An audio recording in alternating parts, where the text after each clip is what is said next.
Hey everybody, it's Tim and I'm in sunny San Diego, and I thought it would be a great time to check in with everyone because, well, it's the second anniversary of my business, Ascenial, and it is the singular biggest investment of my energy and time, and I thought it'd be great to do what I did last year, which was go through the lessons I learned in year 2 of running my company.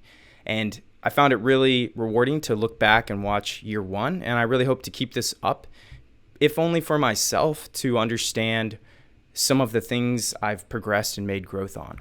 So yeah, here's my office, my homie, my plant, my whiteboard, 100. Yeah, that's right. And so yeah, let's go ahead and rip into it. I don't have my lapel set up. I got my Blue Yeti, but hopefully this picks up everything. And excuse my shaky hands. So yeah, I think lesson 1 easily is surrounding myself with like-minded entrepreneurs. That was pretty tough to do during the pandemic, no doubt. But the intention to do that, especially earlier in this year, is what led to me being in San Diego right now. So basically, I reached out to people on Zoom and connections from my past and just decided for myself, the intention really being, I need to surround myself with like-minded people. 1 second, let me tighten this little microphone. And yeah, one of those opportunities was an old network connection and a friend who basically responded by opening the door to the Entrepreneur House in San Diego to literally live with a bunch of entrepreneurs. And yeah, it's pretty much like exactly what I was hoping for. I just didn't know it existed. But I think the power there was by setting the intention, by doing the things to reach that point, to be around entrepreneurs. Eventually luck came in and helped open that door. So a little bit of a cheesy quote by now, but luck is where preparation meets opportunity. I think it's also something to do with intention and just, throwing things out into the universe. And that worked. So since I've moved here, I've been able to greatly increase my professional network, but it's also really been about the personal and mental health benefits of being around people who understand what I'm going through and understand the different difficulties I face.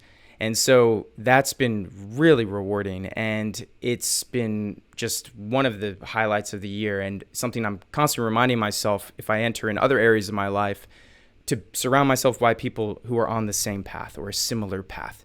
And that could be in music, that could be in fitness, whatever it is. It's just recognizing that you got to surround yourself with like-minded homies. All right, so that's lesson 1. Lesson 2 is a pretty damn big one. And it's funny reading lesson 1 where I'm talking about how to manage clients and all this stuff and how to do all this stuff effectively and track your time. And so really lesson 2 is it's the team, not you. In other words, it's not timchard.com. It's Ascenial. It's the company.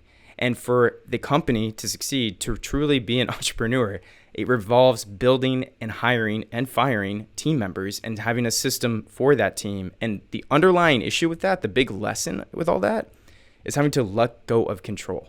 Because I feel like I can do things better than, like, for instance, a person managing the ads. Yeah, maybe I could do a lot better than them, but that's not what actually builds a successful company. I don't want a successful company if it's based on timchard.com. I don't want it to be based on all the work I do. It needs to be about this machine, this like organism of the company, and how do I create that company? How do I create that organism so it's actually detached from myself? And that's been massive for me. I've made some amazing hires this year, and it's completely changed the way I've approached work. And I honestly had a really, really rough patch a few months ago until I began giving more and more responsibility to the team members. And it is scary because you're exposing yourself to risk. They could make mistakes that you might not make. But I also think there's a degree by letting go of control. It turns out that a lot of people are probably better than you in most of the things you think you're so great at. It'd be laughable for me to be doing graphic design because there's brilliant graphic designers out there who work lightning fast. But I've had to learn the hard way, for instance, with talking to clients, thinking that I'm the one who needs to do that and manage that relationship. No, I found someone who is literally better than me at that. And I've also had to do hard shit like fire someone. I've had to fire 3 people, and one of those people was really, really tough. He'd become like a friend to me. And I realized though that like the company, this thing detached from myself, needed someone who was better and less detached and more in it for the work. And that mattered more than Tim's friendship with that person. And that's just something I'm sure I'm going to have to keep learning when it comes to hiring, firing, letting go, all that stuff. But I know that at the core of it, to me, it's about the team and it's about the company with the team within the company, not about Tim and Tim's company. That's not how I'm going to thrive. Both the company and me on an individual level, personal level. All right, cool. And then really finally, the third lesson, it's literally written up on my board up there. And that is let go of the outcome, follow the process. So, embrace the process. So much of what I'm doing is out of my control. I cannot literally control the success of my company, Ascenial. I could get taken out by a million things. And I realized that you can't just focus on that. That's a cognitive distortion. I suffer from catastrophic thinking where I have a bad day or a bad week and I think, oh, it's all fucked. But what I've recognized that has helped me through those negative thoughts, through those lulls, through those hard times is like, yo, Tim, you're focusing on the process of building a successful company. You're doing the right things to build a successful company. You're checking the right boxes. You can only do that. And that might not result in a financially successful company in the long run. In fact, a lot, and we always forget this, most businesses fail. It's about learning how to build a business. And that's what I'm really leaning into. And that's what's helped my mental health so much is like, hey, you know what? No matter what happens with this, I could, even if technically the business fails, it becomes unprofitable and like these worst case scenarios, I'll no doubt have learned to become a better entrepreneur. I will understand entrepreneurship in ways I've never been capable of because I'm doing all the right process. I'm embracing the hiring. I'm embracing letting go. I'm embracing exposing myself to risk.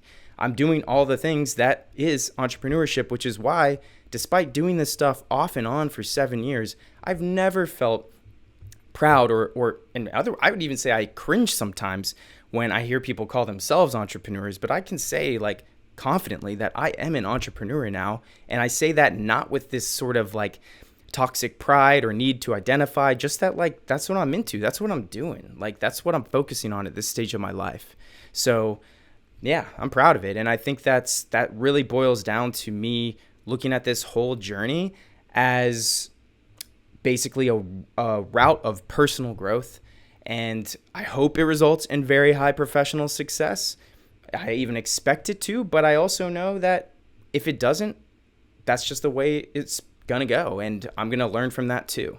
So yeah, that's hopefully that doesn't sound too negative because I don't take it negatively. I really feel like these 3 lessons, basically surrounding myself with like-minded entrepreneurs, building a team rather than making it about Tim and letting go of control and letting the team take control and build those systems, and then 3, really embracing the process and letting go of the outcome being a quote unquote successful business, is really all, really summarizing those all is the underlying theme is about me just getting on the journey and enjoying the journey. And yeah, occasionally posting a bunch of obscene shit to Instagram on my stories. So yeah, keep it tuned. And that's a wrap. So until year 3 concludes, peace.